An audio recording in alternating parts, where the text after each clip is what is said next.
The big one happens at a short track, and Martin Truex Jr. becomes your first two-time winner of the season.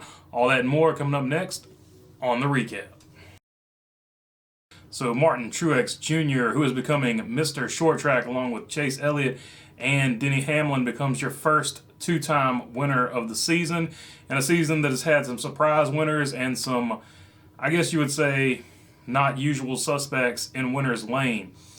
He also sort of came out of nowhere in this race to upset Denny Hamlin, because Denny Hamlin and Ryan Blaney looked like the clear favorites early on in the race, but a wreck at about, with 100 laps to go, sort of shook things up. And that wreck, of course, in question was caused by Chris Buescher and Kyle Busch as they were going for, I don't even know what they were doing, but Chris Buescher just looked like he got really mad at Kyle Busch for some reason, turned down on him and wrecked him, and it caused a massive pileup behind him. It involved 15 cars. It ruined a whole lot of guys' days, either directly or indirectly. Corey LaJoie was running in the top 10 and having a great run. It would have been a huge race for that team. But after that wreck, he went to pit lane, and the nose of his car got tore off as he was coming out of the pits, and I think it collected the radiator because he was out of the race after that. So it ruined a really good run for a smaller team. So that was a shame. It also ruined the run of Eric Jones, who was sort of hanging in the top 20, and it ruined a few other guys. I think Suarez was in that wreck too. Suarez had fought back several times in this race to get back on the lead lap and was actually showing some speed, but I think he was caught up in that too. So it ruined his day, and it was really unfortunate, but it's really surprising. You don't normally see a wreck this big on a short track, so we sort of got the Daytona big one on a short track, and unfortunately it did ruin a few guys' days at Martinsville.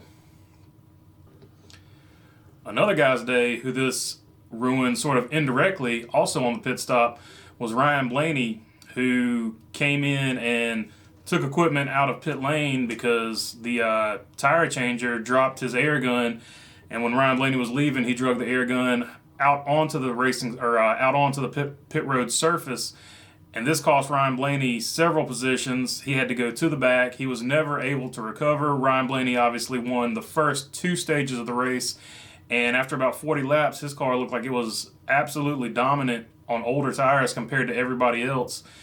Typically how this race was going was Denny Hamlin would lead the first several laps, and then about 40 laps in, Ryan Blaney would chase him down and pass him.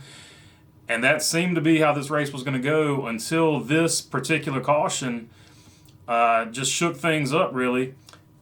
And then sort of like it seemed out of nowhere. I knew Truex was actually hanging around all day, but it seemed like out of nowhere because it didn't look like anybody was going to beat Denny Hamlin once once Ryan Blaney got put in the back of the field.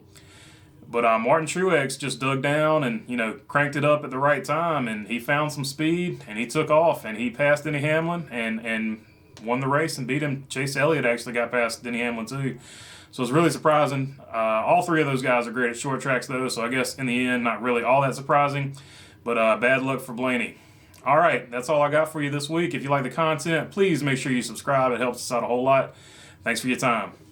Peace.